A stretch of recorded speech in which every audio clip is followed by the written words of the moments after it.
వద్దురా నాయన ఈ కాంగ్రెసు పాలన వద్దురా నాయన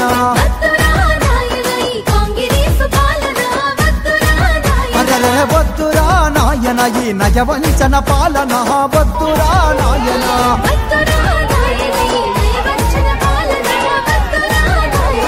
అమలు కాని హామీలతో వారు గ్యారంటీలతో అధికారం చేతబట్టి అరికోసలు పెడుతుండ్రు వద్దురా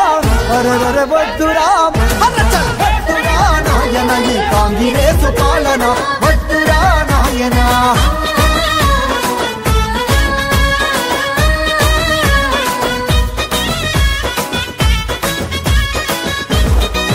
అరెరె రైతు బంధు రానలేదు దళిత బంధు లేనే లేదు పింఛను పెంచింది లేదు ఆశ పడితే మోసమాయే